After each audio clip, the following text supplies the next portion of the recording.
What happens to your mind and brain when you ascend? Here you can say movement is medicine.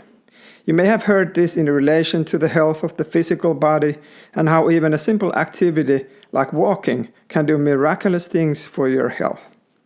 When we take this to the realm of the mind and the brain, there is a correlation. If in our minds we are using only the repetitive cycles of thoughts that are mostly dealing with the past experiences and future worries, the mind is kind of stuck. Also, the brain connections run through only the well-threaded paths. The mind and the brain are less effective and less engaged and less creative. We are literally sleepwalking in our daily lives. So again, just as you add movement, let's say you start walking every day, the body responds and activates the system to flow and work better. For your mind, and with an effective tool like the Ishayas Ascension, there is a movement that is extremely rewarding for the brain and mind. It is the inward movement. We call that ascending. When your mind moves inwards, it is rejuvenated by the state of pure consciousness. The ability to be present in the moment lies in our ability to have this inner connection. This literally restructures the mind and the patterns of thought you have. It is like you open new ways for the mind to flow and creativity begins to come more to the surface. In very concrete terms, this can be seen in the structure of the brain.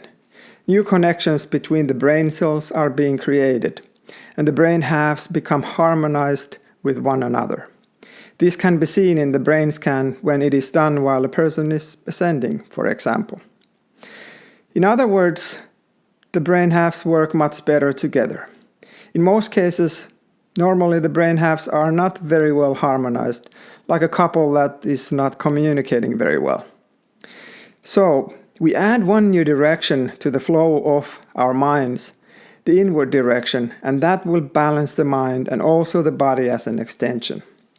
Now, instead of having your awareness perpetually locked into the outward direction and thinking about the past and the future, your mind has a breath of fresh air every time it goes inwards. It resets itself, re-energizes, revitalizes. You have more potential present moment awareness. This is a magical opportunity available at all times. Ascension practice is a perfect tool to accomplish this, because you can ascend eyes open all the time. This way you can instill the inward movement to be perpetually the direction your mind takes. The brain health will be affected in big ways as a byproduct. Since ascension techniques are natural and the mind wants to move inwards to achieve balance and harmony, it is very effortless to begin the process. The proof of the pudding will be your own experience of your mind settling down to deeper and deeper layers. And in today's busy world and bombardment of information, the brain really does need a break and the recharge of the inward movement. If this intrigues you, please do not just think about it. Learn what it does to you and add a new direction for your mind to take. The Ishayas offer an amazing gift to this modern age. Thank you for listening.